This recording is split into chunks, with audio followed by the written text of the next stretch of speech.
নমস্কার, মুক্তমনা ইউটিউব চ্যানেলে আপনাদের স্বাগতম। এই মুহূর্তে আমরা সবথেকে বড় প্রমাণিত খবরের দিকে নজর রাখব। আর এই প্রমাণিত খবরটি হচ্ছে, আমরা বরাবর বা সবসময় বলে থাকি যে দক্ষিণবঙ্গের কোনো দল বা নেতা উত্তরবঙ্গ তথা উত্তরবঙ্গের মানুষের ভালো চায় না।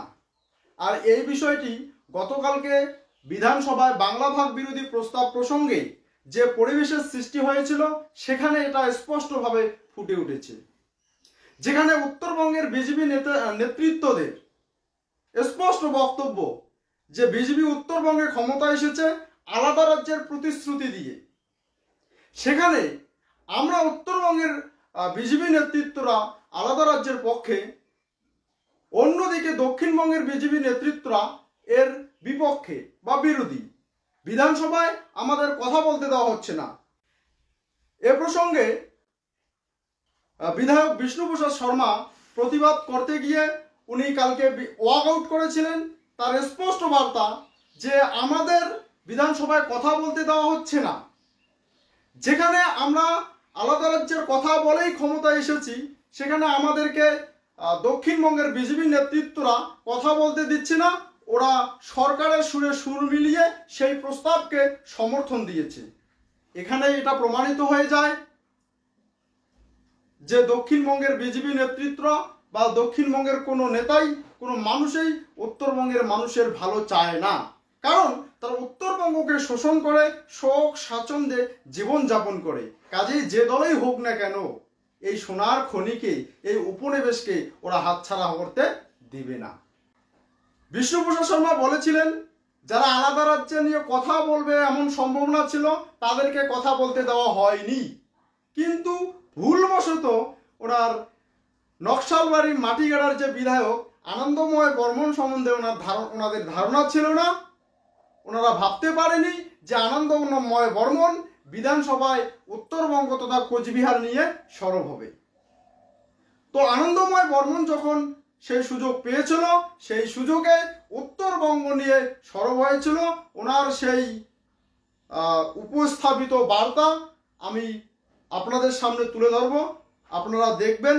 কিন্তু এখানে আর একটা বিষয়, বিশেষ করে দিনহাটার মানুষের ভাববার বিষয়, যে আপনারা যাকে ভোট দিয়ে বিধানসভায় পাঠিয়েছেন মন্ত্রী উদয়ন গুহ, উনি ওখানে যে মন্তব্য করেছেন আর যেটা আমরা আনন্দময় বর্মনের কথার মধ্য দিয়ে জানতে পারলাম, উনি নাকি বলেছেন যে কোচবিহার পশ্চিমবঙ্গের সঙ্গে যুক্ত ছিল না। কিন্তু রাজা ভাত খাওয়া কোথায় যাবে?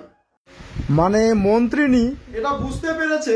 এখানকার মানুষ যখন যুক্তি দিয়ে বুঝিয়ে দিয়েছে যে কোচবিহার কোনোদিনও বাংলার অংশ ছিল না, তখন হয়তো উনি বুঝতে পেরেছেন, তাই সেটা উনি বিধানসভায় স্বীকার করেছেন। আবার উল্টো দিকে আর একটা জায়গায় ভ্যার ছিটকে দিয়েছেন, ভ্যার লাগিয়ে দিয়েছেন, রাজা ভাত খাওয়া কোথায় যাবে। মানে একটা প্রবাদ আছে না, যে মার থেকে মাসির দরদ বেশি। তো সেই উদয়নগুর উদ্দেশ্যে বলবো যে রাজা ভাত খাওয়া মাসিও না, ওটা কোচবিহারের অবিচ্ছেদ্য অঙ্গ। যদি মাসির জন্য দরদ দেখাতেই হয়, বর্তমানে বাংলাদেশের যে পরিস্থিতি, বাংলাদেশকে নিয়েও দরদ দেখান, ওখানকার মানুষের প্রতি দরদ দেখান। উদয়ন গুহর পরিবার উত্তরবঙ্গ তথা কোচবিহারের ইতিহাস, উত্তরবঙ্গের ভৌগোলিক পরিকাঠামো সম্বন্ধে এদের যে ধারণাই নাই, এরা যে ওয়াকিবহল না, সেটা ফুটে উঠেছে। কাজেই যে মানুষ এখানকার ইতিহাস সম্বন্ধে জানে না, এখানকার ঐতিহ্য সম্বন্ধে যার ধারণা নেই, সেই সমস্ত ব্যক্তি কি করে এখানকার মানুষের উন্নয়ন করবে?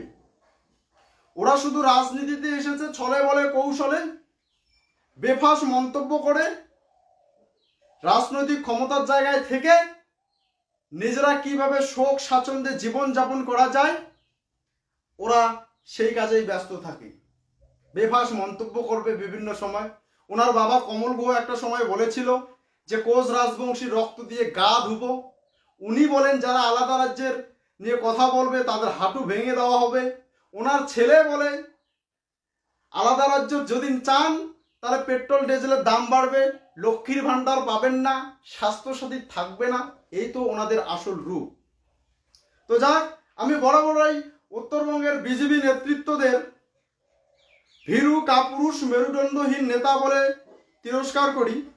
তো আপনাদের প্রতি অনুরোধ থাকবে, আপনারা প্রমাণ করুন যে আপনাদের মেরুদণ্ড আছে। আমাদের বিধায়ক আনন্দময় বর্মনের বিধানসভায় উপস্থাপিত সেই ভয়েস শোনাবো। আপনারা ভিডিওটা শেষ পর্যন্ত দেখবেন এবং অবশ্যই লাইক এবং সাবস্ক্রাইব করে পাশে থাকবেন, তবেই তো আমি উৎসাহ পাবো এদের বিরুদ্ধে সরব হওয়ার। আজকের এই সদনে বঙ্গভঙ্গের বিষয় নিয়ে আলোচনা হচ্ছে, কিন্তু আমরা তো স্যার অখণ্ড ভারতের পূজারী। সেজন্য আমরা বলি भारत कोई भूमि का टुकड़ा नहीं, एक जीता जात का राष्ट्र पुरुष है। ये बंधन की भूमि है, ये अभिनंदन की भूमि है, ये अर्पण की भूमि है, ये तर्पण की भूमि है। यहाँ के कंकर कंकर हमारे लिए शंकर है, यहाँ में हर बात हर नदी हमारे लिए गंगा है। हम जीते हैं देश के लिए, हम मरते हैं देश के लिए, और मरने के बाद भी हमारे अस्थियों को कोई कान लगे सुनेगा तो एक ही आवाज आएगी, भारत माता की जय, भारत माता की जय। আমরা ভারত মায়ের পূজা করি, আমরা অখণ্ড ভারতের পূজা করি। কিন্তু যখন এই ধরনের বিভাজনের প্রশ্ন আসে তখন আমরা জানি যে কেন আসে। একদিকে উন্নয়ন, একদিকে বঞ্চনা। সেই বঞ্চনার মধ্যে থেকে এই ধরনের আর ভাগাভাগির বিষয় আসে। আচ্ছা, ভাগাভাগি শুধুমাত্র কি রাজ্যেরই ভাগাভাগি হয়, জেলার ভাগাভাগি হয় না? আপনারা ভাগাভাগি করেননি জেলা। 1947 সালে 14টা জেলা ছিল, এখন 23টা জেলা। 7টা জেলাকে আপনারা ভাগ করেছেন। কেন করেছেন? উন্নয়নের জন্য করেছেন, অগ্রগতির জন্য করেছেন, আর ক্ষমতার বিকেন্দ্রীকরণের জন্য করেছেন। কেন্দ্র যখন দেশ স্বাধীন হয় সেই সময়তে 565টা প্রিন্সলি স্টেট ছিল। পরবর্তীকালে যখন প্রভিন্সে আসে 17টা প্রভিন্স ছিল। কিন্তু তারপরে যখন রাজ্য বিভিন্ন গঠন হলো 1947 সালে আমরা দেখলাম যে 11টা রাজ্য এবং 4টা কেন্দ্রশাসিত অঞ্চল হলো। আমার একটু আগেই মাননীয় মন্ত্রী উদয়নবাবু তিনি বললেন যে কোচবিহার কখনো ভারতবর্ষের বা পশ্চিমবঙ্গের অংশ ছিল না। আমি তার এই বিষয়ে বক্তব্যকে ধন্যবাদ জানাই। ঠিকই তো, কোচবিহার কখনো এই পশ্চিমবঙ্গের অংশ ছিল না, সেটা ভারত সরকারের সাথে তার চুক্তি হয়েছিল 1949 সালের 28 আগস্ট। যে চুক্তি হয় সেটা সেই সময়ের মহারাজা জগদ্দীপেন্দ্র নারায়ণ এবং ভিপি মেনন ভারতবর্ষের পক্ষ থেকে তাদের সাথে যে চুক্তি হয়, আর সেই চুক্তিতে বলা ছিল যে কোচবিহার ভারতবর্ষের সাথে অন্তর্ভুক্ত হবে এবং সি ক্যাটাগরি স্টেট হিসেবে হবে। কারণ সেই সময়তে ক্যাটাগরি ওয়াইজ স্টেটগুলোকে ভাগ করা হয়েছিল।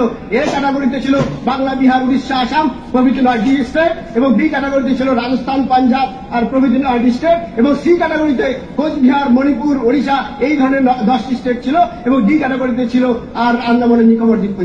কিন্তু কোচবিহার কখনোই আলাদা করে জেলা, সেটা কি করে সম্ভব হলো? এইখানটাতে ষড়যন্ত্র। কারণ কোচবিহারে সেই সময়তে উপরাজ্যপাল নিয়োগ করা হয়েছিল, ক্যাপ্টেন নামজাপ্পকে দেওয়া হয়েছিল। তিনি 1 বছর ধরে কোচবিহারের আর উপরাজ্যপাল হিসেবে কাজ করেছিলেন। কিন্তু এই যে উত্তরবঙ্গের বঞ্চনা, কোচবিহারকে বঞ্চনা, সেটা শুরু হলো সেখান থেকেই। আমার কাছে সংবিধান আছে, সংবিধানে পেপারে দেওয়া আছে যে সেই সময় 1949 সালের 26শে নভেম্বর সেখানটাকে আর গেজেট অফ ইন্ডিয়া সেটাতে দেওয়া আছে যে সেই সময়তে যে ক্যাটাগরি ওয়াইজ স্টেটগুলো সেটা সংবিধানের কপি, এটা সেই সময় গেজেটে প্রকাশ হয়েছে। তারপরে কি করে একটা রাজ্য যেটা কেন্দ্র সরকার সেটাকে স্বীকার করে নিল যে সি ক্যাটাগরি স্টেট হবে, সেটাকে কি করে জেলায় পরিণত করা হলো? এখানেই পশ্চিমবঙ্গের গভীর ষড়যন্ত্র, রাজনৈতিক ষড়যন্ত্র, সেটা আমরা দেখতে পাচ্ছি। সেই ষড়যন্ত্র, সেই বঞ্চনা আজও চলে আসছে। সেজন্য আমি বলবো যে কোচবিহার রাজ্য যেটা কখনোই পশ্চিমবঙ্গের অন্তর্ভুক্ত ছিল না, সেই রাজ্যের এই সদন থেকে এই দাবি আমি করছি যে সেই রাজ্যের পুনর্গঠন হোক, সেই রাজ্যের পুনরুদ্ধার হোক, এবং ভারত মায়ের মধ্যে থেকেই, ভারতের বর্ষের মধ্যে থেকেই আর সেই রাজ্য বাংলার প্রতিবেশী রাজ্য হিসেবে থাকুক। কারণ কোচবিহার রাজ্যের একটা বড় ইতিহাস আছে, সেই ইতিহাস আপনাদের জানতে হবে। কোচবিহার রাজবংশের 450 বছর ধরে সেই রাজবংশের বিভিন্ন রাজারা 50 জনেরও বেশি রাজা সেখানটা রাজত্ব করেছে। তার আগে কোচবিহারের আগে কামতাপুরে 800 বছরের শাসন ক্ষমতার কথা বলা হয়েছে, কামরূপ রাজবংশের কথা বলা হয়েছে, এবং তারও আগে আর প্রাগজ্যোতিষপুর, বাংলার নাম কোথাও রামায়ণ মহাভারতে নেই, কিন্তু প্রাগজ্যোতিষপুরের কথা সেখানটা বলা আছে। এবং সেই সময়তেও আর এখানকার আমাদের রাজা নরকাসুর, যে ইন্দ্রকে পর্যন্ত তার রাজসভা থেকে তাড়িয়ে দিচ্ছিলেন, রাজা ক্ষমতাশালী ছিলেন। তার ছেলে ভগদত্ত, তিনি মহাভারতের যুদ্ধে অংশগ্রহণ করেছিলেন। এগুলো পৌরাণিক কাহিনীতে আছে। সেজন্য আমরা চাই, যে কথা আপনারা বলছেন যে কোচবিহার, যিনি মাননীয় মন্ত্রী মহাশয় একটাকে বললেন যে রাজাভাত খাওয়া কোথায় যাবে, এটাও আপনি শুনে রাখুন যে রাজাভাত খাওয়া কখনো পশ্চিমবঙ্গের অংশ ছিল না। কারণ কোচবিহার মহারাজাদের ছোট শরীর, কোচবিহারের যে মহারাজ বিশ্বসিংহ, তার ভাই শিষ্যসিংহ, তার আমল ছিল বৈকুণ্ঠপুরের রাজত্ব, যেটা কোচবিহার, আলিপুরদুয়ার এই সমস্ত এলাকা নিয়ে রয়েছে। আর সেই এলাকা ছিল রাজাভাতখাওয়া, সেই রাজাভাতখাওয়া কখনো পশ্চিমবঙ্গের অংশ ছিল না। এই হচ্ছে বিষয়। সেজন্য আমি এই সর্বের মধ্যে থেকে দাবি রাখি যে কোচবিহার রাজ্যের পুনর্গঠন, কোচবিহার রাজ্যের পুনরুদ্ধার, বাংলাকে ভাগ না করেও বাংলা বাংলার জায়গায় থাক, বাংলার প্রতিবেশী রাজ্য হিসেবে কোচবিহার রাজ্য থাক, এবং সেই রাজ্য প্রতিষ্ঠা করার জন্য বাংলার থেকেও, এই সদন থেকেও আওয়াজ ওঠার দাবি আমি জানাই। এবং আসেবার বাংলার বঞ্চনা, উত্তরবঙ্গের বঞ্চনা, উত্তরবঙ্গ উত্তরবঙ্গের জন্য আপনারা কি করেছেন? উত্তরবঙ্গের বঞ্চনা আজও রয়েছে। উত্তরবঙ্গের রাজবংশী কাস্তাবলী সমাজ, উত্তরবঙ্গের আদিবাসী সমাজ, গোর্খা সমাজ, উত্তরবঙ্গের মেঘরা ভাগ্যবী জাতীয় সমাজ আছে, তাদের উন্নয়ন আপনারা কিছু করেনি। রামকে উত্তরবঙ্গে করেছেন, সেখানে একটা বিনোদ ভ্রমণের জায়গা আপনারা করে দিয়েছেন। উত্তরবঙ্গের উন্নয়নের জন্য কিছুই করেননি। আজকে উত্তরবঙ্গ মেডিকেল কলেজ আছে, কেন্দ্রীয় সরকার সেখানে 150 কোটি টাকা দিয়ে সুপার স্পেশালিটি ব্লক করে দিয়েছে। 2 বছর হয়ে গেল, উদ্বোধন হয়ে গেছে, আজ পর্যন্ত 6টা ক্যাথল্যাব পড়ে আছে, একটা সার্জারি হয়নি, একটা সার্জিক্যাল ইনস্ট্রুমেন্ট সেখান থেকে সরে যাচ্ছে। এই হচ্ছে আপনাদের বিষয়। আপনারা উত্তরবঙ্গের উন্নয়ন চান না, উত্তরবঙ্গকে আপনারা বঞ্চিত করে রাখতে চান, আর সেই বঞ্চনার জবাব নিশ্চিতভাবে উত্তরবঙ্গের মানুষ আপনাদের বারে বারে দিচ্ছে। সেই বঞ্চনা যতদিন না পর্যন্ত উত্তরবঙ্গের মানুষের এই উন্নয়ন হবে সেটা আপনাদের দেখতে হবে। আরো বিষয় বলি, আজকে আপনারা যা কিছু উন্নয়ন সেগুলো করেছেন এই দক্ষিণবঙ্গ কেন্দ্রিক, কলকাতা কেন্দ্রিক, আজকে আমাদের রায়গঞ্জে এমস হওয়ার কথা ছিল, সেই এমসকে আপনারা কল্যাণী নিয়ে গেলেন, এটা উত্তরবঙ্গের বঞ্চনার জন্যই আপনারা করেছেন। আজকে কলকাতাতে আইআইএম আছে, আজকে খড়গপুরে আইআইটি আছে, দুর্গাপুরে এনআইটি আছে, আজকে উত্তরবঙ্গের শিলিগুড়িতে, উত্তরবঙ্গের মালদায়, উত্তরবঙ্গের জলপাইগুড়ি কেন একটা এরকম কেন্দ্রীয় ইনস্টিটিউট নেই? আজকে বোলপুরে আপনাদের কেন্দ্রীয় বিশ্ববিদ্যালয় আছে, আমাদের উত্তরবঙ্গে কেন একটা বিশ্ববিদ্যালয় নেই? কারণ আপনারা চান না যে উত্তরবঙ্গের উন্নয়ন হোক, উত্তরবঙ্গকে আপনার চিরদিন বঞ্চিত করে রাখতে চান। আজকে উত্তরবঙ্গ থেকে কেন একজন মুখ্যমন্ত্রী এখানটা বাংলা হয়নি? স্বাধীনতার 77 বছর হয়ে গেল, কেন একজন মুখ্যমন্ত্রী ছেড়ে দিন? স্বরাষ্ট্রমন্ত্রী কেন হয়নি? একজন অর্থমন্ত্রী কেন হয়নি? একজন স্পিকার পর্যন্ত কেন হয়নি? কারণ আপনারা চান না উত্তরবঙ্গের মানুষ এসে কলকাতায় এসে তাদের কর্তৃত্ব ফলাক। এটাই হচ্ছে উত্তরবঙ্গের মানুষের জন্য আপনাদের বঞ্চনা, আর সেই বঞ্চনার জবাব এই সদন থেকেই উঠবে এবং উত্তরবঙ্গ থেকেই উঠবে। আজকে কোন রাজ্য হবে কি হবে না, দুটো রাজ্য ভাগ হবে নাকি একটা রাজ্য ভাগ হবে, সেটা বিধানসভার কোনো বিষয় না। আর্টিকেল 3-তে দেওয়া আছে যে সেটা সম্পূর্ণরূপে ভারতীয় সংবিধানে, সেটা পার্লামেন্টে সেই দাবি, সেই বিষয়টা দেখার জন্য।